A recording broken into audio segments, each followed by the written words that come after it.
Hello everyone, स्वागत है आपका एक और नई वीडियो में। आज के इस वीडियो में हमारा जो क्लास 6 है बायोलॉजी का, जो हमने कल कहानी पूरी करी थी या फिर जो हमने कल कहानी अधूरी छोड़ी थी, आज उसको पूरा करेंगे। कल की वीडियो में हमने क्या पढ़ा था? कल की वीडियो में पढ़ा था हमने प्लांट टिश्यू के बारे में पूरा पढ़ लिया था।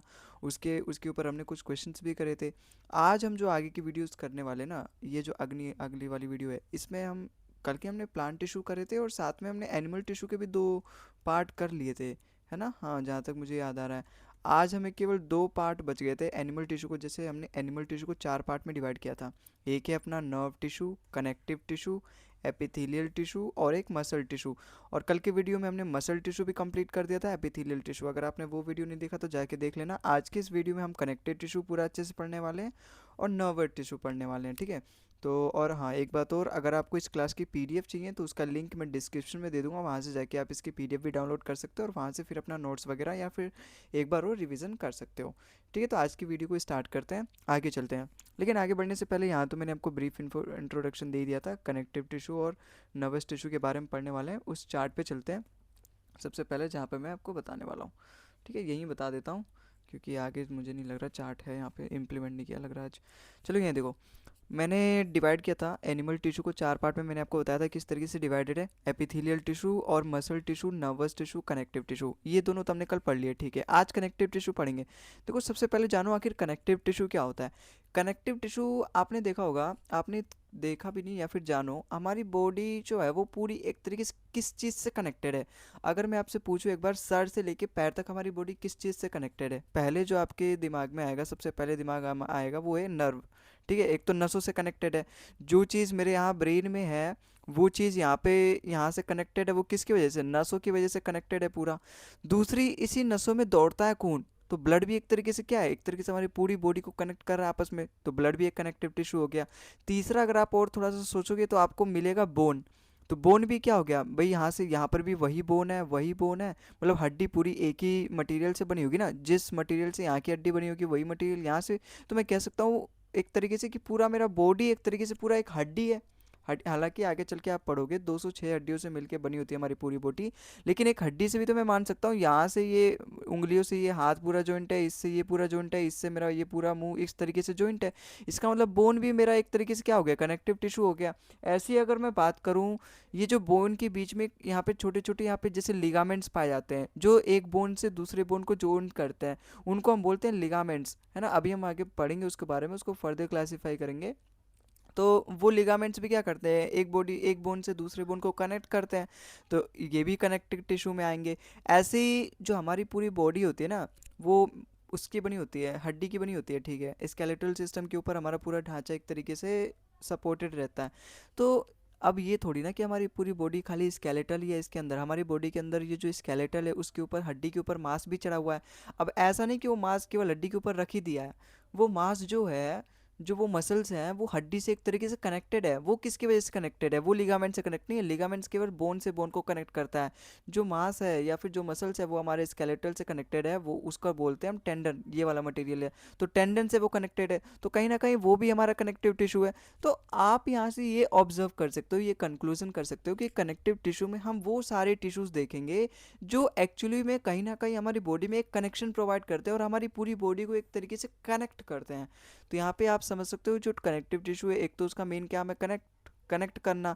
दूसरा, सपोर्ट करना। भाई स्केलेटल सिस्टम हो गया, ब्लड हो गया, ब्लड तो चलो छोड़ो, लेकिन स्केलेटल सिस्टम भी हमारा कनेक्टिव टिश्यू के अंदर आता है, या फिर बोन है गया पूरा, ये सभी एक तरीके से हमें सपोर्ट प्रोवाइड करते हैं। बाइंड्स का मतलब यही टेंडन्स वगैरह जो हो गए, एक तरीके से हमारी जो मसल्स है उसको स्केलेटल से बांध के रखते हैं, जोड़ के रखते हैं। तो ये सारी उसकी क्या हो गई, ये सारी उसकी प्रॉपर्टीज़ हो गई, क्वालिटीज़ हो गई। आखिर इसको कनेक्टिव टिश्यू बोला क्यों जाता है?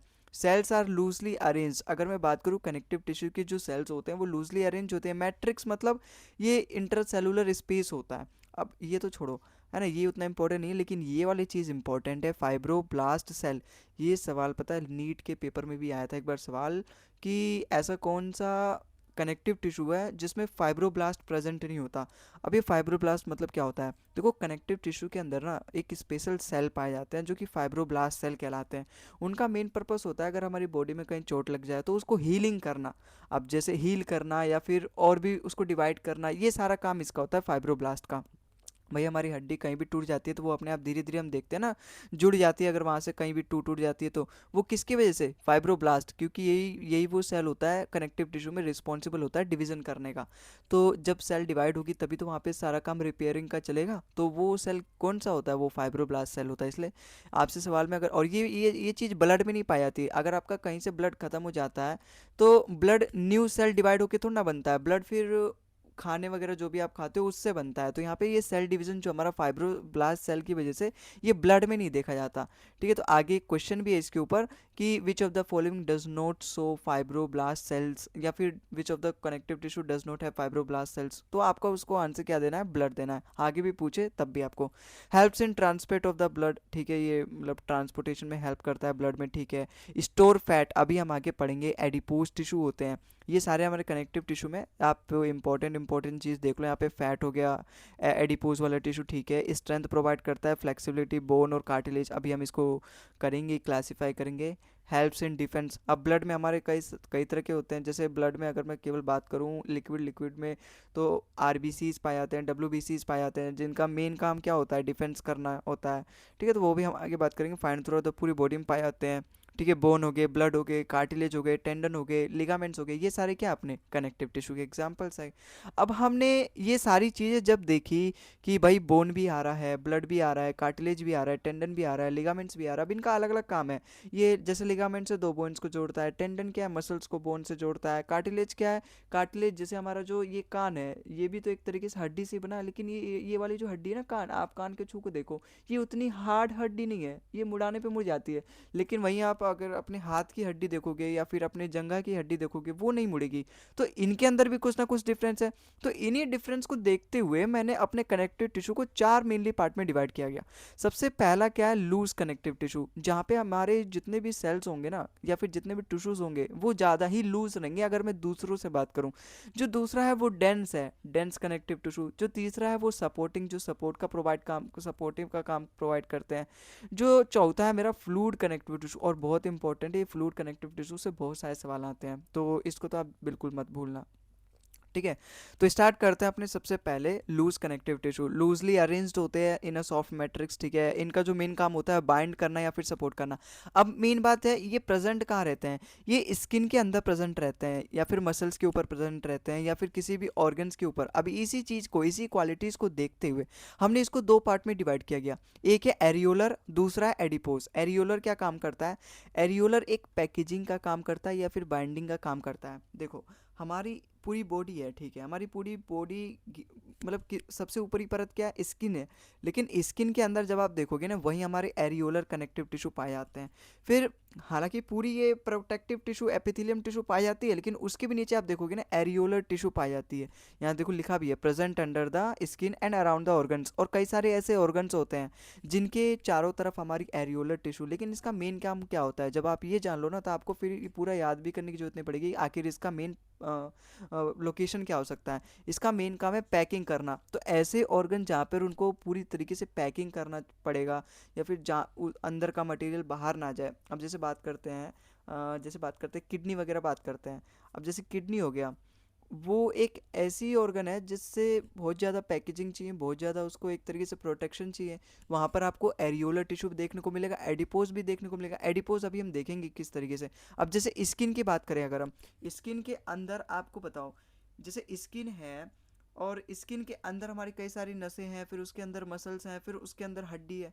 तो वो जो अंदर ऑर्गन्स हैं उनको प्रोटेक्शन तो चाहिए ना, वहाँ पे हमारा एरियोलर टिश्यू आ गया। उसी एरियोलर टिश्यू के आप ऊपर देखोगे ना, और उसके नीचे जैसे ये हमारी क्या है, हड्डी है, फिर उसके ऊपर हमारे मसल्स हैं, उसी में कहीं नर्व्स वगैरह दौड़ रहे होंगे, फिर उसके ऊपर हमारी एडिपोज टिश्यू रहेगी, फिर उसके ऊपर एरियोलर टिश्यू रहेगी, फिर उसके ऊपर हमारी एपिथेलियम की टिश्यू रहेगी जो प्रोटेक्टिव लेयर है।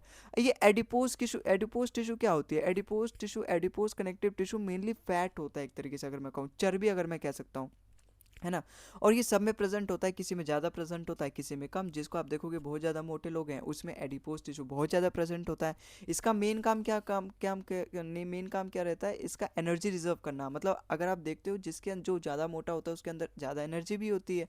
इंसुलेशन का काम करता है, इंसुलेशन मतलब उसको जल्दी ठंड नहीं लगेगी, इंसुलेशन का मतलब यहाँ पे ये नहीं कि जल्दी करंट नहीं लगेगा, यहाँ पे इलेक्ट्रिसिटी से रिलेटेड नहीं है। इंसुलेशन का मतलब उसकी बॉडी हमेशा गर्म रहेगी, क्योंकि फैट वाले जो चीज़ें हैं, फैट वाली या फिर फाइबर वाली, वही एडिपोज कनेक्टिव टिश्यू में, अब वो उसके अंदर ज़्यादा है, उसके जो ऑर्गन्स है वो फैट वाले फाइबर से बहुत ज़्यादातर घिरे हुए हैं, उसकी जो फैट की चादर है वो बहुत ज़्यादा मोटी है, तो उसको बहुत जल्दी ठंड नहीं लगेगी। ये है इंसुलेशन का। ठीक है, प्रोटेक्ट ऑर्गन बाय कुशनिंग, एक तरीके से अगर फैट है उसके ऊपर, उसके ऑर्गन्स के ऊपर, जैसे ये है, अब ये ऑर्गन के ऊपर अगर ये प्रेजेंट है, ये मोटी चादर अगर प्रेजेंट है फैट की, तो अगर हम कंपेयर करें दूसरे बंदे से तो डेफिनेटली उसको कम लगने वाला है, या फिर उसको कम चोट लगने वाली है। अगर वो कहीं, अगर कोई भी मोटा आदमी बॉल की तरह होता है, अगर कहीं गिरेगा, डेफिनेटली उसके अंदर वाले जो ऑर्गन्स होते हैं, अब ऊपर की बात करोगे तो ऊपर से गिरेगा तो डेफिनेटली अगर भारी शरीर है तो चोट लगेगी, लेकिन एक वैसे जनरल वे में अगर मैं बात करूं, उसके जो ऑर्गन्स होते हैं ज़्यादा प्रोटेक्टेड रहते हैं एज़ कम्पेयर टू पतले लोगों के। ठीक है, क्यों? क्योंकि उसके अंदर एडिपोज टिश्यू ज़्यादा ही पाया जाता है। ठीक है, एडिपोज टिश्यू मतलब फैट, आप तुरंत यहीं से समझ सकते हो। ठीक है, अंडर द स्किन, ये भी स्किन के अंदर प्रेजेंट होता है, या फिर किडनी के अराउंड अगर आप देखोगे तो ये मिल जाएगा आपको। हालांकि देखोगे क्या, बस याद रखना है आपको। अब अगला है हमारा डेंस कनेक्टिव टिश्यू। इसमें क्या क्या आता है? इसमें हमारे टेंडन आते हैं या फिर लिगामेंट आते हैं। मेन काम तो इसका स्ट्रेंथ प्रोवाइड करना या फिर सपोर्ट काम करना। इसमें जो मेन चीज़ है वो टेंडन और लिगामेंट, इनको देखते हैं हम सबसे पहले। हमारे जो हाथ के मसल्स हैं, जिनकी वजह से हम मूवमेंट कर पाते हैं, अब उस हाथ में कई सारी चीज़ें हैं। अब उनमें केवल दो चीज़ों पे हमें फोकस करना है। एक तो हमारा मेनली वो बोन से बना हुआ है, ठीक है, और उसके ऊपर हमारा ये एक तरीके से मसल्स उसके ऊपर रखा गया है। अब ये ऐसी थोड़ी ना रखा गया है, इसको इस मसल्स को बोन से चिपकाया गया है। अब इसको चिपकाने में जो मटेरियल यूज़ हुआ है ना, उसी का नाम है टेंडन। तो यहाँ पे आपको याद भी रखना है, सवाल में पूछा जाता है which of the following is used, या फिर is helps in connect bones to muscles. तो ये मसल को बोन से कनेक्ट करता है ये टेंडन। ऐसी लिगामेंट, लिगामेंट दो बोन्स को आपस में कनेक्ट करता है। देखो जहाँ पर भी हमारे हाथ में, पैरों में, उंगलियों में जहाँ पर भी ये जॉइंट्स प्रेजेंट है, वो किसकी वजह से जॉइंट्स हैं? वो लिगामेंट्स की वजह से, क्योंकि हमारी पूरी बॉडी बोन से बनी हुई है। जहाँ पर भी जॉइंट्स देखोगे वो बोन से बने हुए हैं। तो अगर वो बोन्स कनेक्ट नहीं होते आपस में, तो हम इतना ईजिली अपने हाथों को, पैरों को मोड़ नहीं पाते। अब वो इतना अच्छे तरीके से कनेक्टेड है, वो किसकी वजह से कनेक्टेड है? लिगामेंट्स की वजह से। और ये एक ऐसा सब्सटेंस है जो कि हमें ईजिली मूवमेंट में भी हेल्प करता है। जैसे हम अपने हाथ को ईजिली बेंड कर सकते हैं ना, तो वो किसकी वजह से? क्योंकि हमारा जो बोन है वो लिगामेंट की वजह से कनेक्ट है। अगर वो कनेक्ट नहीं रहता तो हमारा हाथ हमेशा सीधा रहता, जॉइंट्स अगर नहीं रहता तो जॉइंट्स पे ही हमारे यहाँ लिगामेंट्स प्रेजेंट होते हैं, क्योंकि वो एक बोन को दूसरे बोन से कनेक्ट करने में हेल्प करता है, holding bones and joints together. ठीक है, और ये फ्लेक्सिबिलिटी प्रोवाइड करता है या फिर स्टेबिलिटी प्रोवाइड करता है। आगे चलते हैं, अगला हमारा तीसरा है supportive connective tissue. Supportive connective tissue जैसे आपके ये हो गए कार्टिलेज या बोन, सपोर्टिव, सपोर्ट नाम से, या फिर इसके जो सपोर्टिव कनेक्टिव टिश्यू है इस नाम से ही आप पहचान सकते हो। सपोर्टिव मतलब इसका, इस टिश्यू का मेन काम होगा सपोर्ट प्रोवाइड करना। इसमें हमारे दो आते हैं, जैसे कार्टिलेज हो गया, बोन हो गया। अब ये है दोनों बोन। जैसे आप ये वाली ये चीज़ आप अगर आपने कान के देखोगे, ये वाले छोड़ के, ईयर लोब बोलते हैं इसे, इसे छोड़ के अगर ये आप ऊपर देखोगे, या फिर हमारा जो यहाँ पे लंग्स के ऊपर वो प्रेजेंट होता है, वो भी हमारा इसी चीज़ का बना होता है। ठीक है, तो होता तो ये भी हड्डी है, ये भी बोन ही है हमारा, लेकिन ये हार्ड बोन नहीं है, ये सॉफ्ट बोन है। हम अपने कान को इस तरीके से मोड़ सकते हैं, कान खींच सकते हैं, लेकिन वहीं अगर मैं हाथ के बोन की बात करूं तो वो इतना ज़्यादा हार्ड होता है कि आप उसको इस तरीके से मोड़ भी नहीं सकते। तो इन दोनों का अलग अलग फिर प्रॉपर्टी हो गया, इसीलिए इन दोनों का अलग अलग नाम दिया कि कार्टिलेज अलग होता है, बोन अलग होता है। कार्टिलेज आपका थोड़ा सा फ्लेक्सिबल रहेगा और सॉफ्टर रहेगा अगर मैं बात करूं बोन से, लेकिन बोन वहीं पे हार्ड रहेगा। ठीक है, अब ये प्रोटेक्ट बोन का मेन काम क्या होता है? वो प्रोटेक्शन प्रोवाइड करना, जैसे हमारा ब्रेन हो गया और बाकी मेजर ऑर्गन्स हो गए, उन सभी को प्रोटेक्ट करता है। जैसे हमारे हार्ट हो गए, लंग्स हो गए, ब्रेन हो गए, ये सभी हमारे एक तरीके से बोन्स के अंदर ही होती हैं। बोन्स एक तरीके से उसके लिए बाहर एक तरीके से कवर करता है, ताकि अगर मैं दबाऊं इस तरीके से मेरा ऑर्गन ऐसे ही ईजिली ना दब जाए, तो उसके ऊपर एक बोन का कवर रहता है। ठीक है, helps in movement by providing attachment to the muscle. ठीक है, स्टोर मिनरल्स लाइक कैल्शियम या फिर फॉस्फोरस, ये इसी चीज़ से बना होता है हमारा बोन, कैल्शियम से या फिर फॉस्फोरस से। इनके पास ब्लड वेसल्स होते हैं, लेकिन अगर वहीं पे कार्टिलेज देखोगे, हमारे कान के पास कोई ब्लड वेसल्स नहीं है, लेकिन बोन के पास ब्लड वेसल्स होते हैं। कैसे होते हैं भाई? हमारी पूरी बॉडी बोन से बनी हुई है। कार्टिलेज तो केवल कहीं कहीं प्रेजेंट है, हमारे यहाँ कान में, ट्रैकिया में, अलग अलग जगह यहाँ पे प्रेजेंट है। जैसे यहाँ पे आप देख सकते हो, जैसे नोज़ है, आप अपने नोज़ को छू के देखो, यहाँ पर भी आपको हड्डी जैसी महसूस होगी, लेकिन वो हड्डी थोड़ी सी सॉफ्ट रहेगी, आप उसको मोड़ सकते हो ईजिली। तो वहाँ पे आपकी किसकी वजह से आपकी वो सॉफ्ट है, वो ट्रैकिया, वो कार्टिलेज की वजह से सॉफ्ट है वो भी बोन, लेकिन वहाँ का जो बोन है ना वो कार्टिलेज है। यहाँ पे आकर इसके सेल्स किससे बने होते हैं, कॉन्ड्रोसाइट से बने होते हैं। ईयर में आप देख सकते हो, ट्रैकिया में देख सकते हो, लैरिंग्स, लैरिंग्स मतलब ये वॉइस बॉक्स जहाँ से हमारी पूरी आवाज़ आती है, जब अगर आप अपने गले पे हाथ रखो जहाँ से वाइब्रेशन महसूस होता है, वहीं वहीं पर आपका वॉइस बॉक्स है, तो उसी को बोला जाता है लैरिंग्स। तो ये यहाँ यहाँ प्रेजेंट होते हैं हमारे कार्टिलेज। ठीक है, इनका मेन काम क्या होता है, ग्रोथ, और वो भी स्पेशली चाइल्डहुड में आपका मेनली ग्रोथ में काम आता है। नो ब्लड वेसल्स, ठीक है, और है ब्लड वेसल्स, ये सारी चीज़ें तो आपने देख ली। ठीक है, मेन काम जो है वो मैं बताते चल रहा हूँ, बाकी यहाँ पे पूरी चीज़ लिखी है और इसकी पीडीएफ तो मैं आपको प्रोवाइड कर ही रहा हूँ, तो वहाँ से आप लिख सकते हो अगर नोट्स वगैरह बनाने हो तो। ठीक है, यहाँ पे कुछ ये चीज़ें दे रखी है, इनके बारे में हम जान लेते हैं। आखिर लार्जेस्ट बोन कौन सी है हमारी बॉडी की, ये बताओ। लार्जेस्ट बोन अगर मैं बताऊँ तो हमारी बॉडी की है फीमर, जो हमारे पैरों में प्रेजेंट होती है, जो हमारी जंघा हो गई। ठीक है, स्मॉलेस्ट बोन हो गया हमारी स्टेपीज, जो हमारे कानों में तीन बोन, छोटे छोटे तीन बोन्स पाए जाते हैं ना, तो उसमें से सबसे छोटी होती है ना वो स्टेपीज होती है। स्टेपीज आप यहाँ पे लिख लेना। एडल्ट में कितने बोन्स होते हैं, उससे पहले आप देखो चाइल्ड में कितने बोन्स होते हैं। चाइल्ड में कुल मिला के 300 बोन्स होते हैं। आप भले ही अचंभक हो जाओ, लेकिन जब हमारा छोटा जो नवजात शिशु होता है ना, उसमें शुरुआती में 300 बोन्स होते हैं। जब वो धीरे धीरे बड़ा होता है ना, तो ऐसी कई सारी बोन्स होती हैं जो अब आपस में जुड़ने लगती हैं, तो वो अब जुड़ के केवल 206 रह जाती हैं। ठीक है, 300 से अब केवल 206 रह जाती है। तो एडल्ट में कितने बोन्स होते हैं, 206, चाइल्ड में कितने रहते हैं, 300। आगे चलते हैं। अगला हमारा, ये बहुत इंपॉर्टेंट है, फ्लूइड कनेक्टिव टिश्यू।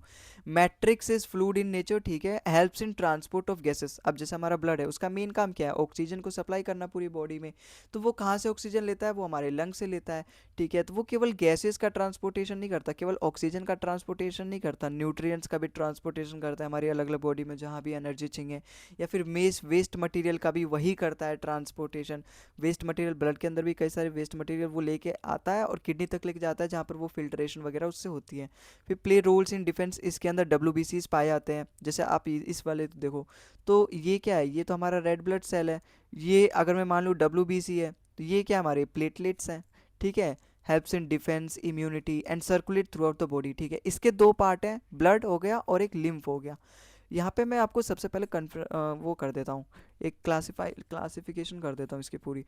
जैसे हमारी बॉडी में अगर मैं बात करूँ ना, अगर हमारा बॉडी है, उसमें ये जितने भी फ्लूइड कनेक्टिव टिश्यू है ना, अब ये जो जो बोन है, इसमें पूरा हमेशा थोड़ी ना पूरा लिक्विड थोड़ा ना बना रहता है, इसमें सॉलिड भी पाए जाते हैं। और वो सॉलिड कौन से, जैसे हमारे RBCs हो गए, WBCs हो गए, ये तो कहीं ना कहीं सॉलिड है, क्योंकि इनका मेन काम क्या है, इनका मेन काम है ऑक्सीजन को लेकर जाना, डिफेंस प्रोवाइड करना, कोई भी हमारी बीमारी होगी, WBCs का, प्लेटलेट का ब्लड क्लोटिंग करना, तो ये सॉलिड है। लेकिन वहीं पे कुछ लिक्विड भी हैं, तो हम इसको डिवाइड करेंगे, इसमें कुछ पार्ट क्या है, लिक्विड है, और कुछ पार्ट क्या है, जैसे यहाँ 55% तो हमारा ब्लड का जो पूरा होता है वो लिक्विड का बना होता है। ठीक है, और यहाँ पे बाकी के 45% वो किससे बना होता है, वो हमारा सॉलिड से बना होता है, जिसमें हमारे ब्लड कॉर्पिस्कल्स बोलते हैं इसे। ठीक है, 55 लिक्विड में, 55% लिक्विड में भी अगर मैं बात करूँ, तो उसमें से भी 92% तो हमारा ब्लड हो गया, 92% वाटर हो गया, लिक्विड, ब्लड नहीं वाटर हो गया, लिक्विड।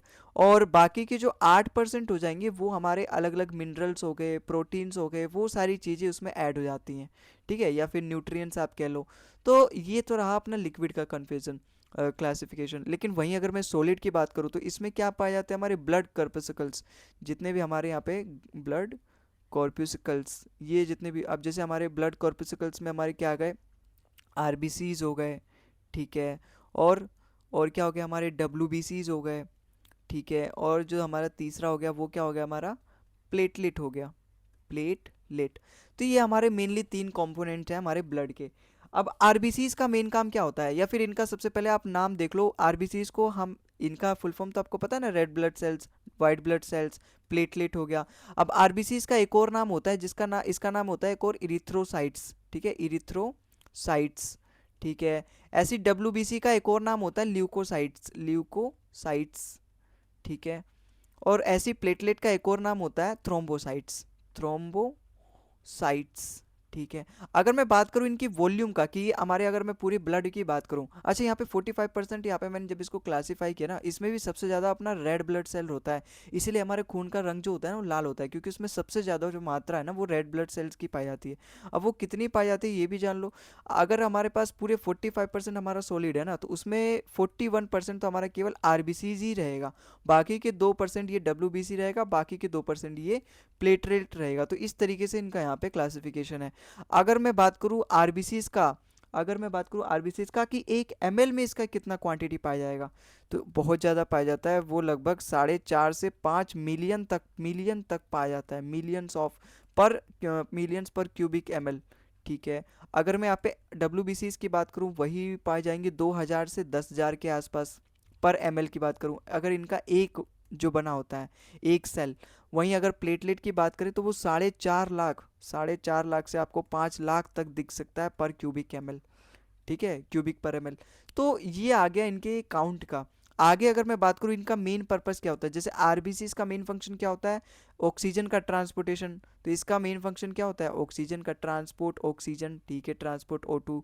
डब्ल्यूबीसी का मेन फंक्शन क्या होता है, अभी ये सारी चीज़ें मैं आपको बस ऐसे ही समझा रहा हूँ, आगे मैंने लिख भी रखी हैं, तो सब्र करो थोड़ा, वहाँ पर भी नोट्स बना सकते हो, हालांकि पीडीएफ में प्रोवाइड करूँगा, वहाँ से भी नोट्स बना सकते हो। अभी आप समझो अच्छे से, ये बस मैं टेबल बना रहा हूँ, अगर आप टेबल बनाना चाहते हो तो बना लो, वरना आगे ये सारी चीज़ें मैंने अच्छे से लिख रखी है, आप यहाँ पे पढ़ लेना। ठीक है, लेकिन जब टेबल से ज़्यादा समझ में आता है अच्छे से, तो वहाँ पे मैं टेबल बना के आपको दिखा देता हूँ। ये इसका मेनली काम क्या होता है, ऑक्सीजन को ट्रांसपोर्टेशन करना। डब्ल्यूबीसी का मेन काम क्या होता है, डिफेंस वगैरह प्रोवाइड करना, या फिर आपकी इम्यूनिटी वगैरह को और भी ज़्यादा स्ट्रॉन्ग बनाना। ठीक है, डब्ल्यूबीसी इसका काम हो गया। वहीं अगर मैं प्लेटलेट की बात करूँ तो ब्लड क्लोटिंग, जैसे हमारा ब्लड है उसका थक्का जमाना, ब्लड क्लोटिंग। ठीक है, ब्लड क्लोटिंग, जैसे हमारा ब्लड है वो एक तो पूरा लिक्विड है, लेकिन अगर हमें कहीं भी चोट लग जाती है, अगर प्लेटलेट ना हो ना, तो वो ब्लड तुरंत वहाँ से सारा ब्लड बाहर निकल जाएगा। इसलिए प्लेटलेट क्या काम करता है, प्लेटलेट अगर थोड़ा सा ब्लड निकल रहा है ना, तो वो वहाँ पर जाके और उसकी क्लोटिंग करने लगता है, ताकि झट्टे से पूरा ब्लड ना बाहर निकल जाए, या फिर जल्दी से धीरे धीरे पूरा ब्लड ना निकल जाए। आप देखोगे कुछ समय बाद, जैसे अगर हमारा खून निकल रहा है, अगर छोटा मोटा चोट भी लगा या फिर बड़ा चोट भी लगा, बड़ा चोट लगा, फिर तो उसके रोकने के लिए हमें कुछ अलग ही जुगाड़ करना पड़ेगा, अलग ही ट्रीटमेंट करना पड़ेगा। लेकिन अगर थोड़ा सा भी अगर चोट वगैरह लगा है, तो वहाँ पे थोड़ी देर खून बहेगा, फिर उसके बाद अपने आप बंद हो जाता है, आप देखोगे। तो वो किसकी वजह से, क्योंकि वहाँ पे जहाँ पे हमारा कटा रहता है, जहाँ पे इंजरी हुई रहती है, वहाँ पे हमारा प्लेटलेट आके एक तरीके से वहाँ के ब्लड को क्लोटिंग कर देता है, ताकि और ब्लड बाहर ना जाए। तो ये प्लेटलेट बहुत इंपॉर्टेंट होता है। ठीक है, आगे हम क्या बात करें, आरबीसीज की अगर हम बात करें, और इसमें इसके शेप्स की बात कर लेते हैं। आरबीसीज का जो शेप होता है वो कॉनकेव शेप होता है इसका। ठीक है, बाई कॉनकेव शेप होता है दोनों तरफ से। देखो जैसे यहाँ पे देखोगे ना, यहाँ पे इस तरीके का इसका शेप होता है, तो इसका बाई कॉनकेव शेप होता है।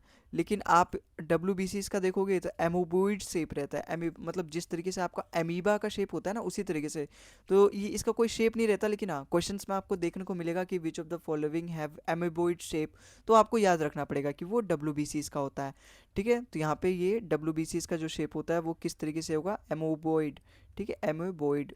ठीक है, या फिर आप इरेगुलर भी लिख लो, या फिर एमीबॉइड लिख दो, ज़्यादा इजीली होगा, क्योंकि हमारे क्वेश्चन में इस तरीके से इसको पुकारा जाता है ना। प्लेटलेट का जो शेप होता है वो इरेगुलर होता है, कोई डिफाइंड शेप नहीं है, तो यहाँ पे इरेगुलर लिख लो। ठीक है, प्लेटलेट का जो शेप क्या होता है, इरेगुलर होगा। आरबीसीज तो नाम से ही पता चला ये रेड कलर में रहते हैं, डब्ल्यूबीसीज अपने वाइट कलर में रहते हैं, और वहीं पर अगर मैं प्लेटलेट की बात करूँ तो इनका कोई कलर नहीं है, तो ये कलरलेस रहते हैं। ठीक है, कलरलेस रहते हैं। ठीक है, तो ये बन गई हमारी टेबल। आगे चल के और भी बात करते हैं। ठीक है, यहाँ पर मैं अच्छे से आपको समझाता हूँ और भी। जैसे ब्लड है हमारा, जो मेन काम है वो प्लाज्मा है। ठीक है, मतलब जो मैट्रिक्स ऑफ ब्लड है, अगर हम पूरे ब्लड की बात करें तो उसको हम प्लाज्मा बोल जाते हैं। फिर ब्लड के अंदर क्लासिफाई की जाती है कि आरबीसीज हो गया, या फिर डब्ल्यूबीसीज हो गया, या फिर ये प्लेटलेट्स हमारे प्रेजेंट रहते हैं। अच्छा बताओ, आरबीसी को क्या कहते हैं, एरिथ्रोसाइट। डब्ल्यूबीसी को क्या कहते हैं, ल्यूकोसाइट। प्लेटलेट को क्या कहते हैं, थ्रोम्बोसाइट। मेरे साथ साथ याद करते चलो। आरबीसी का मेन काम क्या होता है, ऑक्सीजन को ट्रांसपोर्ट करना और CO2 को फिर लेकर आना। जैसे हमारा लंग्स के पास से ऑक्सीजन को लेके जाएगा, वो पूरी बॉडी तक पहुंचाएगा जहाँ जहाँ जरूरत है, और फिर पूरी बॉडी में जहाँ पर भी कार्बन डाइऑक्साइड रिलीज होगा, उसको फिर से डीऑक्सीजनेटेड ब्लड के थ्रू, जैसे दो होती है ना, एक आर्टरीज और एक वेन्स हो गई, तो एक में तो वो लेके जाता है ऑक्सीजन, दूसरे में वो लेके आता है, और लेके आता है फिर हमारे लंग्स के पास छोड़ देता है, फिर CO2 को हम एक्सेल कर देते हैं, फिर से हम O2 को इनहेल कर देते हैं।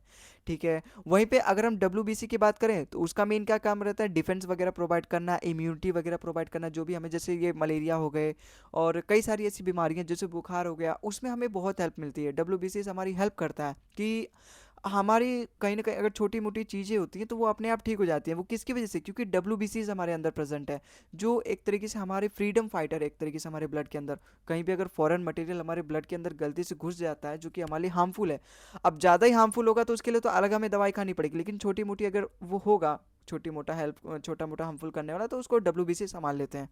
और प्लेटलेट का मेन क्या है, ब्लड क्लोटिंग करना बता दिया मैंने आपको। ब्लड जो है वो ट्रांसपोर्ट करता है न्यूट्रिएंट्स, हार्मोन्स, वेस्ट। अच्छा, ये होते हैं ना ब्लड के अंदर, मेन इसका जो कंपोनेंट होता है हेमोग्लोबिन, जिसकी वजह से वो ऑक्सीजन को ट्रांसपोर्ट कर पाता है।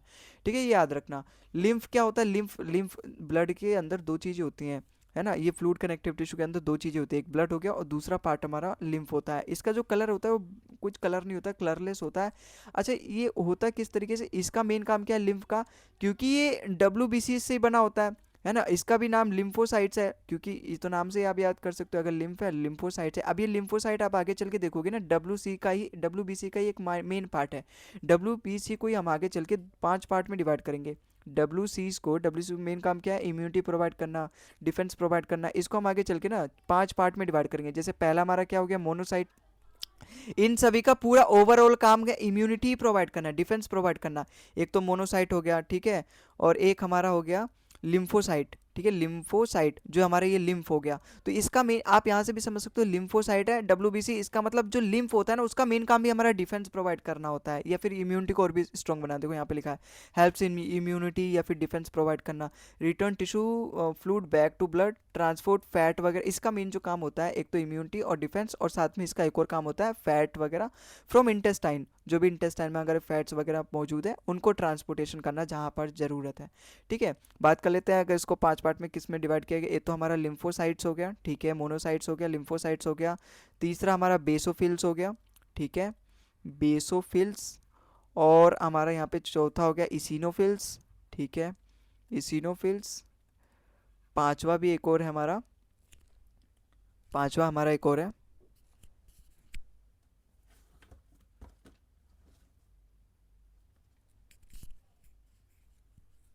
न्यूट्रोफिल्स हो गया हमारा, न्यूट्रोफिल्स। ठीक है, पांचवा हमारा क्या हो गया, न्यूट्रोफिल्स। ठीक है, आगे चलते हैं। आगे देखो, आरबीसीज को हम एरिथ्रोसाइट भी कहते हैं। बाइकोनकेव डिस्क इसका शेप होता है, कंटेन हेमोग्लोबिन फॉर ऑक्सीजन, सारी चीजें मैंने बता दी। अच्छा हाँ, एक चीज और देख लो, आरबीसीज के अंदर आपको कभी भी न्यूक्लियस देखने को नहीं मिलेगा, है ना। जब भी ये मेच्योर हो जाते हैं ना आरबीसी, उसके अंदर कभी भी का मतलब ये है कि आरबीसी जब देखो जब ये बन रहे होते हैं तब इनके अंदर होता है न्यूक्लियस, लेकिन धीरे धीरे जो मेच्योर हो जाते हैं ना उनके अंदर कभी भी आपको न्यूक्लियस नहीं देख ना, आपको न्यूक्लियस आरबीसी के अंदर देखने को मिलेगा, ना ही प्लेटलेट के अंदर देखने को मिलेगा। ठीक है, आप यहाँ पे प्लेटलेट के अंदर भी देखोगे तो आपको प्लेटलेट के अंदर भी न्यूक्लियस देखने को नहीं मिलेगा, और आरबीसीज के अंदर। तो आपको ये याद नहीं रखना कि आरबीसीज के अंदर प्लेटलेट के अंदर न्यूक्लियस नहीं मिलता, केवल आपको ये याद रखना है केवल और केवल WBCs के अंदर न्यूक्लियस हमारा यहाँ पे देखने को मिलता है। आरबीसी को इरिथ्रोसाइट कहा जाता है, वहीं WBC को ल्यूकोसाइट्स कहा जाता है। इन ये रेड इन कलर होते हैं, ये कलरलेस। WBC कलरलेस थोड़ा ना होते हैं, WBC वाइट कलर के होते हैं। ठीक है, यहाँ पे वाइट कलर लिख लेना। अच्छा, कलरलेस सेल है, हाँ कलरलेस सेल है। तो कलरलेस सेल है मतलब इनके जो सेल है उसका कलर कोई नहीं रहेगा, लेकिन हाँ ओवरऑल अगर मैं देखूँ तो WBC का जो कलर होता है वाइट कलर होता है। इनके अंदर कोई भी हेमोग्लोबिन प्रेजेंट नहीं होता, इसीलिए ये रेड कलर के नहीं होते या फिर कलरफुल नहीं होते। मेन जो फंक्शन होता है वो डिफेंस का फंक्शन होता है या फिर इम्यूनिटी प्रोवाइड करना। अच्छा, ये बनते कहाँ ये सारे, ये भी इंपॉर्टेंट है, बोन मैरो में बनते हैं। ठीक है, और लिम्फ नोड, इनकी जो लाइफ स्पैन होती है वो 120 दिन तक होती है। अगर ये एक बार बन गए ना तो 120 दिन तक इनकी एलिजिबिलिटी रहती है या फिर वैलिडिटी रहती है। अगर वहीं पे हम इसकी बात करें WBCs की तो कुछ ही दिन तक, है ना, कुछ घंटों से लेके कुछ ही दिन तक। और प्लेटलेट की थोड़ी सी और ज़्यादा होती है WBC से, जैसे यहाँ पे कुछ घंटे से लेके कुछ दिनों तक दे रखा है, तो प्लेटलेट की आप मान लो 12 से लेके 20 दिन तक प्लेटलेट की इतनी वैलिडिटी रहती है। और अगर मैं मान के चलूँ WBCs की, तो वो 8 से लेके 10 दिन तक इनकी वैलिडिटी रहती है, उसके बाद ये डेड हो जाते हैं। है ना। Deficiency of RBCs causes anaemia, anaemia आपने पढ़ा होगा ना, ब्लड की कमी से हमें एनीमिया हो जाता है, तो वो आरबीसीज की कमी से मेनली होता है, ठीक है, क्योंकि आरबीसी हमारा मेन कंपोनेंट है ब्लड का। तो आरबीसी की कमी से हमारा, आज आपने जान लिया एनीमिया आखिर होता है क्या, ब्लड की कमी से होता है, लेकिन मेनली कंपोनेंट वो किसकी वजह से होता है, आरबीसीज की वजह से। अच्छा, ये स्प्लीन क्या होता है, स्प्लीन जब हमारा ये डिस्ट्रॉय होता है ना, जब इसकी 120 दिन के बाद इसकी वैलिडिटी खत्म हो जाती है, इसकी लाइफ स्पैन खत्म हो जाती है, फिर ये डिस्ट्रॉय हो जाता है, अपने आप जाके स्प्लीन के अंदर गिर जाता है और फिर वहाँ से ये बाहर निकल जाता है। स्प्लीन क्या होता है, हमारे लीवर के पास एक ऑर्गन प्रेजेंट है जो कि बीन शेप्ड में प्रेजेंट है, ठीक है, याद रखना, इस पे क्वेश्चन भी पूछा गया है पिछली बार, ठीक है, formed in bone marrow and lymph. आगे चलते देखो, यहाँ पे डब्ल्यू को हमने 5 पार्ट में डिवाइड किया, न्यूट्रोफिल्स, इसिनोफिल, बेसोफिल्स और लिम्फोसाइट्स, मोनोसाइट्स। इतना भी हालांकि आपको डीप में नहीं जाना, ठीक है, लेकिन हाँ जान लो न्यूट्रोफिल्स, इसिनोफिल, बेसोफिल्स और ये लिम्फोसाइट, मोनोसाइट, ये डब्ल्यू के ही पार्ट हैं, बस आपको इतना जानना है और ज़्यादा डीप में नहीं जानना। ओवरऑल इनका काम यही है, बैक्टीरिया को डिस्ट्रॉय करना, इम्यूनिटी प्रोवाइड करना, एलर्जिक रिएक्शन से आपको बचाना, इन्फ्लेमेशन वगैरह, हिस्टेम रिलीज, हिस्टामाइन या फिर इन्फ्लेमेशन से वगैरह बचाना, तो मतलब ओवर अगर मैं काम देखूँ तो इनका काम यही है, डिफेंस वगैरह प्रोवाइड करना, ठीक है। आगे चलते हैं, यहाँ पे प्लेटलेट के बारे में दिखा रखा है। प्लेटलेट को हम थ्रोम्बोसाइट्स कहते हैं, बहुत छोटे होते हैं ये, जैसे अगर आप यहाँ पे देखोगे ये रेड ब्लड सेल है, तो ये क्या अपने, ये अपने प्लेटलेट हैं, और ये वाइट वाइट क्या है, ये वाइट ब्लड सेल्स है, ठीक है। इनका मेन काम क्या होता है, इनका मेन काम होता है ब्लड का क्लोटिंग का, main function is blood clotting, ठीक है। और ये बोन मैरो में प्रेजेंट होते हैं, मेगा कार्योसाइट्स इनके रिस्पॉन्सिबल होते हैं। मेगा कार्योसाइट्स क्या होते हैं, बोन मैरो में पाए जाते हैं, जो कि एक्चुअली में प्लेटलेट बनाने में हेल्प करते हैं, ठीक है। प्रिवेंट एक्सेसिव ब्लीडिंग बता दिया मैंने, क्लोटिंग के काम, जब भी हमारे ब्लड अगर बाहर निकल रहे होते हैं तो क्लोटिंग का काम करते हैं, ताकि हमारा पूरा ब्लड बाहर ना निकल जाए। इनकी अगर मैं काउंट की बात करूँ तो नॉर्मल काउंट 1.5 लाख से 4 लाख के बराबर है, और क्यूबिक पर एमएल, ठीक है, 1 ml में अगर हम बात करें तो इनका काउंट इसके बराबर होता है, ठीक है। आगे चलते हैं, आगे जो हमारा अगला हमारा यहाँ पे कनेक्टिव टिश्यू है वो है हमारा नर्वस टिश्यू। अब ये भी बहुत इंपॉर्टेंट है। देखो नर्वस टिश्यू का आपका मेनली फंक्शन मैं बताता हूँ, नर्वस टिश्यू का क्या होता है, कंट्रोल एंड कोऑर्डिनेशन। जो हमारा ब्रेन होता है ना, या फिर स्पाइनल कोड होता है, इनका काम क्या होता है, एक तरीके से पूरी बॉडी में कोऑर्डिनेशन करना। जैसे अगर मेरे को चोट लग रही है, वो मुझे कैसे महसूस होगा, कैसे महसूस होगा, क्योंकि मेरे अंदर न्यूरॉन्स प्रेजेंट है, और उनका मेन काम है कंट्रोल एंड कोऑर्डिनेशन। अगर कोई मेरे को थप्पड़ मार रहा है ना, तो मेरे को एहसास होगा, मेरे ब्रेन को तुरंत पता चल जाएगा, क्यों, क्योंकि मेरे बॉडी के अंदर न्यूरॉन्स प्रेजेंट है, और वो न्यूरॉन्स पूरी बॉडी में कनेक्टेड है। और वो पूरी बॉडी में कनेक्टेड है किससे, ब्रेन से कनेक्टेड है, स्पाइनल कॉर्ड से कनेक्टेड है। जैसे ये हमारे न्यूरॉन्स का स्ट्रक्चर है, ठीक है, ये पूरी उसकी सेल बॉडी है, जिसमें ये क्या होते हैं, डेंड्राइट्स होते हैं। ये इनका मेन काम होता है एक न्यूरॉन से दूसरे न्यूरॉन को कनेक्ट करना। मेड ऑफ न्यूरॉन, न्यूरॉन इसके सबसे इंपॉर्टेंट, मतलब इसका जो अगर सेल जिससे बना होता है, ये न्यूरॉन सेल्स बना होता है, इसे न्यूरॉन कहते हैं। जिस तरीके से हमारी पूरी बॉडी या फिर पूरे टिश्यू सेल से बने होते हैं ना, उसी तरीके से जो नर्वस टिश्यूज होते हैं वो न्यूरॉन सेल से बने होते हैं। जिस तरीके से हमारे जो कनेक्टिव टिश्यू है वो फाइब्रोब्लास्ट सेल से बना होता है, मैंने आपको बताया ना, फाइब्रोब्लास्ट सेल से, उसी तरीके से जो हमारा नर्वस टिश्यू होता है वो न्यूरॉन सेल से बना होता है, ठीक है। न्यूरोग्लिया, न्यूरोग्लिया क्या होता है, ये वाले जो आपके प्रेजेंट है यहाँ से, ये जितने भी हमारे सेल्स हैं, ये क्या है, न्यूरोग्लिया, जो इसके अंदर प्रेजेंट है, न्यूरोग्लिया। अच्छा, neuron is the structural and functional unit of, ठीक है, फाउंड इन ब्रेन, ब्रेन में पाया जाता है, स्पाइनल कोड में पाया जाता है, या फिर पेरिफेरल नर्व्स में पाया जाता है। इसका जो फंक्शन है वो क्या काम है, कंडक्शन प्रोवाइड करना, या फिर इम्पल्स, इम्पल्स वही मैसेजेस वगैरह सेंड करना। इसके पार्ट्स हैं देखो, डेंड्राइट हो गया, सेल बॉडी हो गया, एक्सन हो गया। एक्सन मतलब ये एक एक पार्ट, ये एक एक पार्ट जो ये क्या है, पूरा हमारा एक्सन है, ये एक तरीके से मैसेजेस कैरी करते हैं ये पूरा, ठीक है। डेंड्राइट यही एक दूसरे से, एक नर्व को ये कनेक्ट करते हैं दूसरे नर्व से, और फिर वहाँ से हमारा अगर ये दूसरा नर्व यहाँ पे इसी तरीके से इससे कनेक्ट होगा, उसकी भी इसी तरीके से डेंड्राइट निकली होगी, वो इस वाले नर्व से यहाँ से कनेक्ट होगा, ठीक है। ऐसे यहाँ से एक और नर्व कनेक्ट होगा जहाँ से हमारे मैसेजेस पूरे पास होंगे, और इस तरीके से पूरे हमारे ब्रेन तक पूरे मैसेजेस पूरी बॉडी से जाएंगे। Nervous tissue shows excitability and conductivity, ठीक है, सपोर्ट प्रोवाइड करते हैं, प्रोटेक्शन प्रोवाइड, न्यूट्रिशन, ये जो ऊपर यहाँ पे न्यूरोगिला, ये इस तरीके से इसके सेल बॉडी को प्रोटेक्शन प्रोवाइड करते हैं। आगे चलते हैं, इसका मेन फंक्शन बता दिया मैंने, स्टिमुलेट इनसाइड एंड आउटसाइड, मतलब वही control and coordination, thinking, learning, memory, body को बैलेंस करना, रिफ्लेक्स एक्शन करना। रिफ्लेक्स एक्शन मतलब जो अपने आप होता है, जैसे कभी कभी छींक आती है, वो अपने आप आती है ना, उसी को बोलते हैं रिफ्लेक्स एक्शन। तो वो भी हमारे वहाँ पर भी कंट्रोल एंड कोऑर्डिनेशन, वही वहाँ पे तो हम कंट्रोल नहीं कर सकते लेकिन छींक को, लेकिन वो रिफ्लेक्स एक्शन के अंदर आता है, ये आप जान लो बस थोड़ा सा।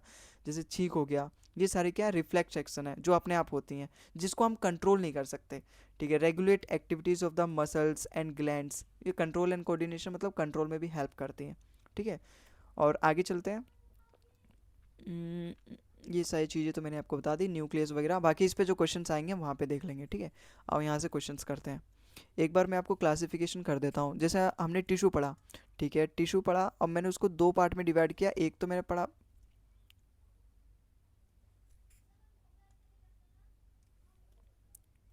ठीक है। तो आई होप आपको समझ में आएगा आज हमने ये जितना भी पढ़ा। हालांकि ये है ना, ये सारी चीज़ें इंपॉर्टेंट है, आप एक बार और देख लेना। इस क्लास की मैं पीडीएफ आपको प्रोवाइड कर दूंगा। अब हम इस पे क्वेश्चंस करते हैं, बेस्ड क्वेश्चन करते हैं। लेकिन उससे पहले मुझे लगता है थोड़ा सा रिवाइज कर लेना चाहिए। एक बार मैं आपको सारा रिवाइज कर देता हूँ, ठीक है। प्लांट टिश्यू में तो हमने प्लांट टिश्यू खत्म कर दिया था, उसके साथ हमने उसकी पीवाईक्यूज भी कर दिए थे। इस क्लास में मैं आपको एनिमल टिश्यू एक बार और यहाँ पे क्लासिफिकेशन इसकी एक बार रिवाइज करवा देता हूँ, ठीक है। देखो, एनिमल टिश्यू जिसको हमने चार पार्ट में डिवाइड किया, क्योंकि एनिमल टिश्यू है तो यहाँ पे हमने इसको चार पार्ट में डिवाइड किया। पहला पार्ट कौन सा था बताओ जल्दी? Epithelium tissue, epithelium tissue, epithelium tissue, यहाँ पे आई होगा, एपिथीलियम टिश्यू, ठीक है। दूसरा पार्ट क्या होगा? दूसरा पार्ट हमने इसको डिवाइड किया मस्कुलर टिश्यू या फिर मसल टिश्यू, ठीक है, मसल टिश्यू। तीसरा पार्ट क्या था हमारा? तीसरा पार्ट था हमारा कनेक्टिव टिश्यू, ठीक है। और चौथा पार्ट क्या था हमारा? Nervous tissue. चौथा पार्ट था हमारा नर्वस टिश्यू। अब हमने फर्दर इनको क्लासिफिकेशन किया। एपिथेलियम को मैंने पांच पार्ट में डिवाइड किया। वो पांच पार्ट कौन से हैं जल्दी से बताओ, जल्दी से अपने मन में याद करो। पहला पार्ट था वो हमारा स्क्वैमस एपिथेलियम टिश्यू, जिसका मेन काम क्या था? प्रोटेक्शन प्रोवाइड करना, फिल्ट्रेशन प्रोवाइड करना या फिर डिफ्यूजन प्रोवाइड करना, ठीक है। फिर हमने दूसरा पार्ट किया था, दूसरा इसको हमने डिवाइड किया था क्यूबोइडल क्यूबोइडल एपिथेलियम टिश्यू। फिर तीसरा क्या था? कोलियमनार, जो कोलियम शेप में रहते हैं, कोलियमनार एपिथेलियम टिश्यू। फिर तीसरा हमारा चौथा हमारा सीलियम या फिर सीलिया एपिथेलियम टिश्यू, जिसका मेन काम क्या था? Movement of substances in our body. जैसे इनर लाइनिंग ऑफ हमारे इंटेस्टाइन में प्रेजेंट होते हैं, क्योंकि वहाँ पे खाने का मूवमेंट कराना है, तो वहाँ पे सीलिया प्रेजेंट होते हैं हमारे सबसे ऊपरी लेयर पे। चौथा क्या है? ग्लैंडुलर एपिथेलियम टिश्यू, जिसका मेन काम क्या है? ये ग्लैंड्स में पाए जाते हैं। जो हमारे ग्लैंड्स होते हैं, थायराइड ग्लैंड हो गए, पेनक्रियाटिक ग्लैंड हो गए, वो सभी इसी टिश्यू से बने होते हैं, ग्लैंडुलर एपिथेलियम टिश्यू, या फिर ये वहीं पे प्रेजेंट रहते हैं। तो ये हो गया हमारे एपिथेलियम टिश्यू। आखिर एपिथेलियम टिश्यू का मेन काम क्या होता है? एपिथेलियम टिश्यू का मेन काम होता है प्रोटेक्शन प्रोवाइड करना, ठीक है, प्रोटेक्शन प्रोवाइड करना। वहीं पे अगर मैं बात करूँ मस्कुलर टिश्यू का मेन काम क्या होता है? उसका मेन काम होता है मूवमेंट वगैरह प्रोवाइड कराना एक तरीके से। कनेक्टिव टिश्यू का काम क्या होता है? कनेक्ट करना, ठीक है। मस्कुलर टिश्यू में आप सपोर्ट भी लिख लो कि ये सपोर्ट भी प्रोवाइड करता है, ठीक है। कनेक्टिव टिश्यू में कनेक्ट करना, ठीक है, ट्रांसपोर्टेशन करना, जो ब्लड हो गया ट्रांसपोर्टेशन करना, ठीक है। नर्वस टिश्यू में क्या होता है? मेन काम कंट्रोल एंड कोऑर्डिनेशन, ठीक है, कंट्रोल एंड कोऑर्डिनेशन, ठीक है। आगे चलते हैं। आगे हमने फिर से मस्कुलर टिश्यू को हमने तीन पार्ट में डिवाइड किया। तीन पार्ट में कौन कौन से? एक तो स्केलेटल मस्कुलर टिश्यू हो गए, जो हमारे पूरी ये बॉडी होते हैं उसमें फैले होते हैं। स्केलेटल जो है, जैसे हमारे हाथ हो गए, जो मैंने आपको बताया था, इस तरीके से हमारे ट्राइसेप्स हो गए, बाइसेप्स हो गए, वहाँ पे जो भी मसल प्रेजेंट होते हैं वो हमारे कौन से मसल्स प्रेजेंट होते हैं? स्केलेटल मसल, स्केलेटल मसल्स हो गए। दूसरा हमारा कार्डियक मसल, जैसे हमारा हार्ट हो गया, यहाँ पे जितने भी हमारे मूवमेंट होते हैं कार्डियक मसल्स में, वो इनवॉल्यूंट्री होते हैं, मतलब वो हमारे आपस में हम उसको खुद कंट्रोल नहीं कर सकते। जैसे हार्ट बीट है, हम उसको कंट्रोल कर सकते हैं क्या? वो हमेशा चलते रहेगी। तो ये हो गया हमारे यहाँ पे कार्डियक मसल। जो तीसरा हो गया वो हमारे जैसे स्टमच में प्रेजेंट होता है, या फिर स्टमक के जो स्मॉल इंटेस्टाइन लार्ज इंटेस्टाइन वहाँ पे प्रेजेंट होता है, वो स्मूथ मसल्स हो गए। क्योंकि बहुत ज़्यादा स्मूथ होते हैं तो इनको ऐसी जगह प्रेजेंट होना पड़ेगा जहाँ पे हमें स्मूथनेस चाहिए। तो हमारे स्मॉल इंटेस्टाइन जाके हमारा जो खाना है वो ईजिली ट्रांसपोर्ट हो पाए, एक जगह से दूसरी जगह जा पाए, तो वहाँ पे हमारे स्मूथ मसल्स पाए जाते हैं, ठीक है।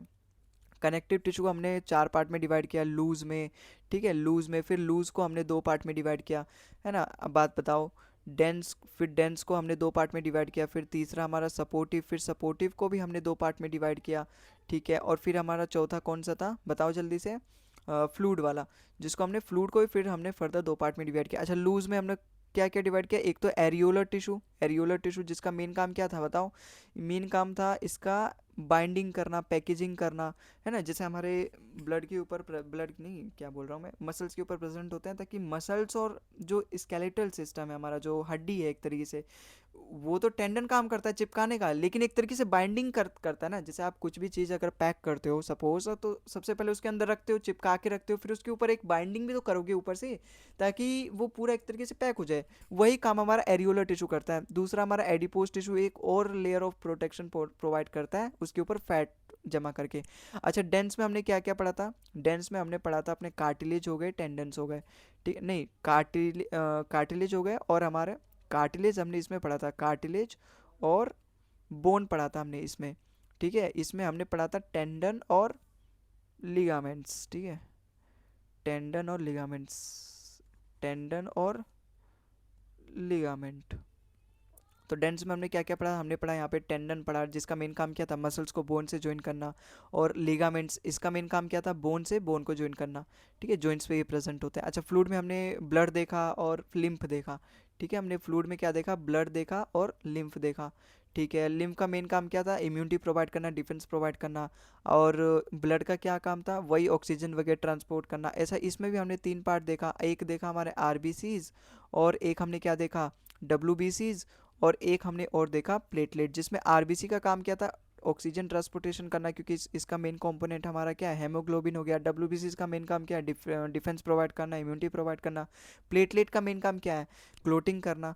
और फिर हमने पढ़ा नर्वस टिश्यू, नर्वस टिश्यू का मेन काम क्या है, एक तरीके से हमारी पूरी बॉडी में कंट्रोल एंड कोऑर्डिनेशन करना, मतलब कहीं भी अगर कोई एक्शन हमारी बॉडी के साथ हो रहा है तो वो तुरंत हमारे ब्रेन के पास पहुंच जाती है, किसकी वजह से, नर्वस टिश्यू की वजह से, क्योंकि हमारा नर्वस टिश्यू होता है वो पूरा न्यूरॉन से बना होता है। अब न्यूरॉन्स किस तरीके से होता है, इस तरीके से हमारा उसकी डेंड्राइट्स निकली रहती हैं, ये हमारा एक सेल बॉडी होता है, और यहाँ पर ये एक्सन से कनेक्टेड रहता है इस तरीके से, ठीक है। ये उसकी ये वाली चीज़ होती है, उसकी सेल बॉडी होती है, उसके अंदर एक न्यूक्लियस होता है, और ये होता है हमारा एक्सन, और फिर यहाँ पे इस तरीके से एक और हमारे यहाँ पे डेंड्राइट निकला रहता है, ठीक है। आई होप आपको समझ में आओगे। इसके ऊपर एक मिलियन सीथ होती है जो कि इस पूरे सेल बॉडी को कवर करती है, येलो कलर की, जैसे आपने यहाँ पे देखोगे, जैसे ये वाली जो सीट होती है ना, ये पूरी, ये जो येलो कलर की आप बोल देख रहे हो यहाँ पे, इसी को हम बोलते हैं मिलियन सीथ। मिलियन सीथ मतलब इस तरीके से, मिलियन सीथ इस तरीके से इसको लिखते हैं, मिलियन सीथ। इसका मेन काम क्या होता है, प्रोटेक्शन प्रोवाइड करना। न्यूरोग्लिया मतलब, न्यूरोग्लिया ये जो, ये हमारा ऊपर से ये जो लेयर प्रेजेंट है पूरे पे प्रेजेंट होती है, उसी को सपोर्टिंग सेल्स बोलते हैं, ठीक है। एक्सन मतलब ये, अगर हम एक डिफरेंट की बात करें, ये इन्फॉर्मेशन को कैरी करते हैं, तो अगर ये डिफरेंट डिफरेंट बात करें तो ये एक्सन हो गया, ठीक है। और ये तो हमारा डेंड्राइट हो गया, ये सेल बॉडी हो गया, ये न्यूक्लियस हो गया इसके अंदर, ये भी डेंड्राइट हो गया, ठीक है। तो आई होप आपको समझ में आया होगा। अब इस पे हम करेंगे कुछ क्वेश्चंस। जैसे पहला क्वेश्चन देखो, the tissue which is responsible for the movement in our cell, movement की वजह से कौन सा, मतलब कौन सा रिस्पॉन्सिबल होता है, मस्कुलर टिश्यू होता है, ठीक है। यहाँ पे मैंने देखो आपको बताया भी है, यहाँ पे देखो मूवमेंट अभी अभी बताया। अगला क्वेश्चन देखो हमारा यहाँ पे, which cell in human body have no cell, red blood cell, red blood cell, केवल एक रेड ब्लड सेल हो गया, मतलब केवल वाइट ब्लड सेल के पास न्यूक्लियस होता है, रेड ब्लड सेल के पास भी न्यूक्लियस नहीं होता, और ना ही हमारे प्लेटलेट के पास न्यूक्लियस होता है, ठीक है। आगे चलते हैं, विच one of the following is not connective tissue, not connect, भाई कनेक्टिव टिश्यू, अभी ऑप्शंस मत देखो, मैं आपको रिवाइज करवाता हूँ। कनेक्टिव टिश्यू में हमने क्या क्या पढ़ा था बताओ। कनेक्टिव टिश्यू में हमने हालांकि बहुत सारे पढ़े थे यार, 4 पार्ट में हमने इसको डिवाइड किए थे, डेंस हो गया, फ्लूइड हो गया, और लूज हो गया, सपोर्टिव हो गया। अच्छा, लिगामेंट किसका पार्ट था बताओ जल्दी से, ये था हमारे डेंस का पार्ट। टेंडन किसका पार्ट था, डेंस का part. Smooth muscle, smooth muscles नहीं, हमारा स्मूथ मसल्स हमारा मस्कुलर टिश्यू, मसल टिश्यू से। तो इस तरीके से इस लेवल पे आपको याद होना चाहिए, तब जाके आप इस सवाल कर पाओगे ये सारे, ठीक है। तो इसका करेक्ट आंसर क्या हो गया हमारा, स्मूथ मसल्स। कार्टिलेज हमारे किसके अंदर आता है, डेंस वाले के अंदर, और डेंस के अंदर आता है, सपोर्टिव टिश्यू के अंदर आता है। कार्टिलेज हमारा नहीं, कार्टिलेज हमारा सपोर्टिव, सपोर्टिव कनेक्टिव टिश्यू के अंदर आता है। अच्छा, डेंस के अंदर क्या क्या आता है, डेंस के अंदर हमारा टेंडन आता है, लिगामेंट आता है, फ्लूइड के अंदर हमारा ब्लड आता है, लिम्फ आता है, ठीक है। इस तरीके से आपको याद करना है। आगे चलते हैं, क्वेश्चन नंबर 4 हमारा क्या बोला, which tissue help in healing, healing में हमारे कनेक्टिव टिश्यू हेल्प करते हैं, मस्कुलर टिश्यू हेल्प नहीं करते, ना ही नर्वस टिश्यू, और ना ही ग्रेन्युलेशन टिश्यू, ग्रेन्युलेशन टिश्यू भी नहीं, नर्वस टिश्यू भी हेल्प नहीं करते, मस्कुलर टिश्यू और कनेक्टिव टिश्यू। देखो मैंने यहाँ पे आपको यहाँ पे कनेक्टिव टिश्यू में पढ़ाया था, जो कनेक्टिव टिश्यू में ऐसे ही बता देता हूँ, चलो वहाँ पर भी तो बताया था। कनेक्टिव टिश्यू में हमारे फाइब्रोब्लास्ट सेल्स पाए जाते हैं, जो मैंने आपको बताया डिवाइड कर सकते हैं। तो यहाँ पे हमारे फाइब्रोब्लास्ट सेल पाए जाते हैं जो कि हेल्प करते हैं यहाँ पे रिपेयर करने में, हीलिंग करने में, फाइब्रोब्लास्ट सेल्स की वजह से। अगला क्वेश्चन देखो, which of the following is a type of connective tissue, इसमें से कौन सा कनेक्टिव टिश्यू है। ब्लड भी अपना फ्लूइड कनेक्टिव टिश्यू, बोन भी अपना सपोर्टिव कनेक्टिव टिश्यू, लिगामेंट भी अपना यहाँ पे डेंस कनेक्टिव टिश्यू, तो तीनों ही है। तो कौन सा ऑप्शन नंबर सी इसका बिल्कुल करेक्ट हो जाएगा। अगला सवाल देखो, फैट इन ह्यूमन बॉडी, भाई हमने जब कनेक्टिव टिश्यू पढ़ा था उसमें 2 पार्ट में डिवाइड किया, एक एरियोलर एक एडिपोस। एरियोलर का मेन काम है बेंडिंग प्रोवाइड करना, पैकेजिंग प्रोवाइड करना, बाइंडिंग करना, और दूसरा एडिपोस, एडिपोस का काम क्या है, फैट वगैरह, फैट एक तरीके से चर्बी ऊपर ला देना ताकि उसकी बॉडी और भी ज़्यादा प्रोटेक्शन हो जाए, इंसुलेशन हो जाए, और एक तरीके से उसके ऊपर फैट आ जाता है, तो वो किसकी वजह से आता है, एडिपोज टिश्यू की वजह से आता है, ठीक है। रेड ब्लड सेल तो ऑक्सीजन ट्रांसपोर्ट करता है, मसल सेल एक तरीके से मूवमेंट में हेल्प करता है, एपिथेलियल प्रोटेक्शन का काम करता है। The fluid present between the joint that makes the movement of joint easy, इसका नाम है साइनोवियल। जैसे हमारा जॉइंट है वो इतना ईजी क्यों होता है, ये तो देखो लिगामेंट से कनेक्टेड होता है हमारे दो बोन्स, लेकिन उसके अंदर भी एक फ्लूइड प्रेजेंट होता है जो हमारी मूवमेंट को इतना, बेंडिंग को इतना ईजी बना देता है, उसको बोला जाता है साइनोवियल फ्लूइड। याद रखना, ये सवाल पूछा गया था एमटीएस 2021 में, ठीक है। तो और आगे भी पूछ सकता है, इंपॉर्टेंट चीज़ है ये। अगला देखो, the blood platelet are also known as thrombocytes, option number 20 का बिल्कुल। अच्छा, इरिथ्रोसाइट हमारा क्या होता है, इरिथ्रोसाइट हमारा रेड ब्लड सेल हो गया, ल्यूकोसाइट हमारा डब्ल्यूबीसी हो गया, ठीक है। आगे चलते हैं, identify the cell that is amoeboid in shape, WBC मैंने आपको बताया, डब्ल्यूबीसी का जो शेप होता है वो एमेबोइड शेप होगा, ठीक है। अगला सवाल देखो, which of the following is a large bean shape lymphoid organ, organ in the human body, large और बीन शेप, स्प्लीन हो गया, जहाँ पे हमारा रेड ब्लड सेल डिस्ट्रॉय होकर आके गिर जाते हैं, स्प्लीन बताया था मैंने आपको, देखो यहाँ पे बताया होगा, है ना, बताया नहीं ये, डब्ल्यूबीसी के अंदर आते हैं, हाँ ये रहा बता रखा है, ठीक है। स्प्लीन शेप, स्प्लीन होते हैं ये, बीन की शेप में होते हैं, और बताया भी था मैंने वहाँ पे, ठीक है। आगे चलते हैं, क्वेश्चन नंबर 11 देखो अपना, the lymph is mainly formed from the plasma of the blood and its surround the cell, ठीक है। The main difference between the blood and lymph, जो मेन डिफरेंस होगा ना, ब्लड के अंदर आरबीसी होता है, लिम्फ के अंदर आरबीसी नहीं होता, क्योंकि ब्लड का मेन काम क्या है, ब्लड को ऑक्सीजन को ट्रांसपोर्टेशन करना, वही तो मेन, वही जो चीज़ मेन फंक्शन है, वही अगर दूसरे में प्रेजेंट नहीं है तो वही एक तरीके से मेन डिफरेंस हो गया। तो यहाँ पर आपको देखने को मिलेगा कि जो लिम्फ है वो आरबीसी भी कनेक्ट, आरबीसी भी कंटेन नहीं करता, और लिम्फ जो होता है वो डब्ल्यूबीसी भी कंटेन नहीं करता, लेकिन इसका जो मेन डिफरेंस होगा ना वो आरबीसी होगा, क्योंकि जो ब्लड है उसका मेन फंक्शन क्या है, ऑक्सीजन कैरी करना, वो किसकी वजह से, आरबीसी की वजह से कनेक्ट कर पाता है, कनेक्ट कर पाता है या फिर ट्रांसपोर्ट कर पाता है। तो इन दोनों का मेन डिफरेंस क्या हो जाएगा, लिम्फ, अगर ये नहीं प्रेजेंट होता फिर उसके बाद डब्ल्यूबीसी आता, ठीक है। आगे चलते हैं, is the structural and functional unit of kidney, kidney का हो गया नेफ्रॉन, आगे हम पढ़ेंगे इसके बारे में, लेकिन अभी आप जान लो नेफ्रॉन जो होता है, जिस तरीके से सेल हमारा स्ट्रक्चरल एंड फंक्शनल यूनिट होता है बॉडी का, जिस तरीके से ये हो गया हमारा हेमोग्लोबिन हो गया फंक्शनल यूनिट ऑफ ब्लड, उसी तरीके से नेफ्रॉन हो गया हमारा फंक्शनल और स्ट्रक्चर यूनिट ऑफ किडनी। आगे देखते हैं, which tissue among the following is a protective tissue in animal body, protective tissue बताओ कौन सी है, एपिथेलियम टिश्यू, क्योंकि इसी का काम है प्रोटेक्शन प्रोवाइड करना। आगे चलते हैं, क्वेश्चन नंबर 14 थे अपना, विच वन ऑफ द अमंग, अच्छा इसमें और सारी भी एक्सप्लेन कर देता हूँ, मस्कुलर मतलब मूवमेंट, नर्वस मतलब कंट्रोल, कनेक्टिव मतलब कनेक्ट करना, पता ही होगा, इजी इजी दे रखे हैं सारे option. Which one of the among the following tissue help to connect to bones, देखो टेंडन का काम तो होता है मसल से बोन को जोड़ना, ठीक है, तो ये नहीं होगा। लिगामेंट्स का काम होता है बोन से बोन को जोड़ना, तो ये होगा अपना करेक्ट। एरियोलर मतलब बाइंडिंग वगैरह पैकेजिंग करना, कार्टिलेज मतलब सॉफ्टर बोन जो हमारे कान वगैरह में प्रेजेंट होते हैं, तो ऑप्शन नंबर 20 का बिल्कुल सही है। अगला सवाल देखो, which tissue helps in keeping the body warm in following given option, भाई बॉडी वार्म मतलब इंसुलेशन, इंसुलेशन मतलब एडिपोज टिश्यू, एडिपोज टिश्यू मतलब fat, fatty tissue, option number D इसका बिल्कुल करेक्ट हो जाएगा। कनेक्टिव टिश्यू मतलब पूरे कनेक्ट करना।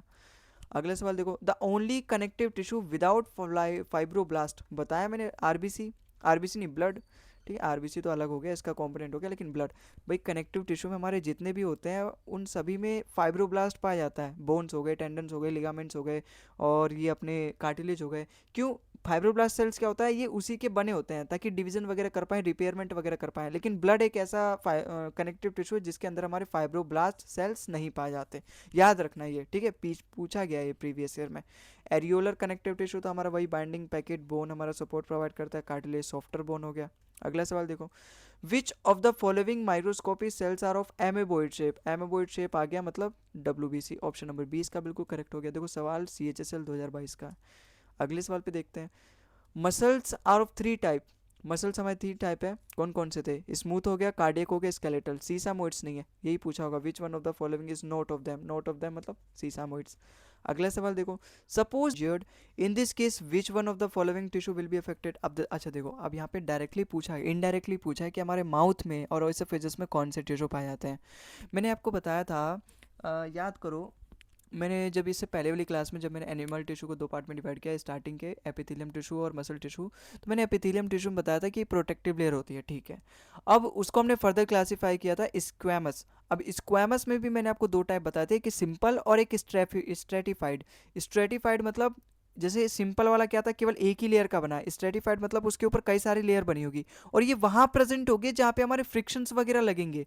ध्यान से सारे लेक्चर्स देखो, भले ही आपको लगता होगा नहीं इंपॉर्टेंट नहीं है, मैं ऐसे ही बताते जा रहा हूँ, नहीं, सारे ये यहाँ पे जितने पॉइंट्स हैं ना वो सारे एक तरीके से प्रीवियस ईयर के क्वेश्चंस को मिला के बनाया गया है।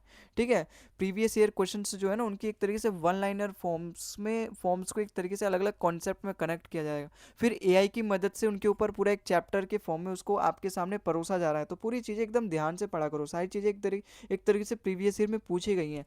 तो सिंपल वाला क्या है, ये तो हमारा सिंपल स्क्वैमस टिश्यू, ये हमारी स्किन के अंदर प्रेजेंट होता है, स्किन के ऊपर प्रेजेंट होता है। लेकिन ये जो हमारा यहाँ पे जो दूसरा था स्टेरिफाइड स्क्वैमस एपिथेलियम टिश्यू, ये कई सारी लेयर्स का बना बना होता है, इसलिए ये वहाँ प्रेजेंट होता है जहाँ पे हमारा बार बार फ्रिक्शन होता है, बार बार वहाँ पे वियर एंड टीयर एक्शन होता है। अगर आपने नहीं देखा तो जाके वहाँ पे देखना, उस वाली वीडियो में मैंने आपको वहाँ पे बताया है कि हमारे ऑइसोफेजेस के अंदर जो इनर लाइनिंग ऑफ माउथ होती है वहाँ पे प्रेजेंट होता है, जो हमारा स्मॉल इंटेस्टाइन की इनर लाइनिंग होती है वहाँ पे प्रेजेंट होता है, क्योंकि बार बार हमारा फूड वहाँ से गुजर रहा होता है तो वहाँ पे फ्रिक्शन लगेगा, तो ताकि हमारी जो अंदर की लेयर इतनी हल्की ना हो ताकि टूट जाए, तो वहाँ पे हमारा यहाँ पे esterified epithelium squamous epithelium tissue present होता है, क्योंकि वहाँ पे वो कई सारी परत की बनी होती है। तो यहाँ पे क्या होगा इसका आंसर, स्क्वैमस एपिथेलियम टिश्यू। ठीक है, स्ट्रिएटेड मसल्स तो वैसे नहीं होगा, स्मूथ मसल्स भी वैसे नहीं होगा, लेकिन क्यूबोइडल आपको याद करना पड़ेगा कि क्यूबोइडल नहीं होगा, स्क्वैमस एपिथेलियम टिश्यू, ये इसका बिल्कुल करेक्ट आंसर होगा। इसको भी मैंने क्यों काट दिया यार। ठीक है, ऑप्शन नंबर सी इसका बिल्कुल करेक्ट होगा। अगले सवाल पे चलते हैं। अगले सवाल देखो, lymph is a tissue fluid present in intercellular space, it resembles to plasma. Option number D इसका बिल्कुल करेक्ट हो जाएगा। ये तो देखो अपना यहाँ पे सवाल में भी लिखा हुआ था यहाँ पे। ठीक है, तो सारी चीज़ें एकदम ध्यान से देखा करो, देखो दिखाता हूँ मैं। ठीक है, और सवाल भी वहीं से पूछ लिया गया, और ये प्रीवियस ईयर में पूछा गया, और ये मैंने इंक्लूड भी कर रखा है यहाँ पे। ठीक है, matrix of blood is called plasma. ठीक है, तो लिम्फ भी तो मैट्रिक्स ऑफ ब्लड का ही पार्ट है, लिम्फ भी तो अपना फ्लूइड कनेक्टिव टिश्यू का पार्ट है। यहाँ पे लिम्फ के बारे में पूछ रखा है, lymph is a tissue fluid present in intercellular space, it resembles to plasma. ठीक है, तो आज की मुलाकात केवल यहीं तक है। अब अगली क्लास में हम पढ़ेंगे अपना अगला topic, plant kingdom, animal kingdom. ठीक है, तो आप तैयारी करके आना, इस क्लास की पीडीएफ मैं आपको डिस्क्रिप्शन में दे दूंगा, उसको रिवाइज करके आना। ठीक है, रिवाइज कर लेना, हालांकि ये चैप्टर वो चैप्टर बिल्कुल अलग है, लेकिन हाँ तब भी ये पीडीएफ इसीलिए मैं प्रोवाइड करते रहा हूँ ताकि आपका बिल्कुल नुकसान ना हो। आप अपने नोट्स बनाते रहो, नोट्स वगैरह अगर आप नहीं बना रहे हो तो पीडीएफ में प्रोवाइड कर रहा हूँ, वहाँ से आप अपनी रिवाइज कर रहे हो, और जितने भी ये क्वेश्चंस करवा रहा हूँ उनको एक तरीके से फिर से रिवाइज करो, क्वेश्चंस करो फिर से, और यूट्यूब पे भी थोड़ा सर्च करके देख लिया करो, या फिर प्रीवियस ईयर की एक किताब ले लो जहाँ से आप इस तरीके के जो क्वेश्चंस हैं, जो कम से कम जो चैप्टर्स के क्वेश्चन हैं उनकी कम से कम प्रैक्टिस किया करो। ठीक है, जो करंट अफेयर है वो तो अपने परे से बाहर है, लेकिन ये जो चैप्टर्स हैं जहाँ से मैंने कॉन्सेप्ट पढ़ा दिया हूँ वो सब तो आपको आने चाहिए ना, वहाँ से तो आपके सवाल बनने चाहिए। तो जब तक आप 150 सवाल लगाओगे नहीं एक एक चैप्टर पे, तब तक आपके अंदर कॉन्फिडेंस डेवलप नहीं होगा, तब तक आपके अंदर वो स्किल डेवलप नहीं होगी क्वेश्चन को सॉल्व करने की, या फिर क्वेश्चन जल्दी से हिट नहीं होगा आपके दिमाग में। ठीक है, तो ये काम आपको करना है, ज़रूर करना है। और आज की इस वीडियो में बस यहीं तक, अगली वीडियो मिलते हैं, तब तक के लिए आप अपना स्वास्थ्य का ध्यान रखिए। अगली वीडियो मिलते हैं, तब तक के लिए टाटा bye bye, thank you for watching the video.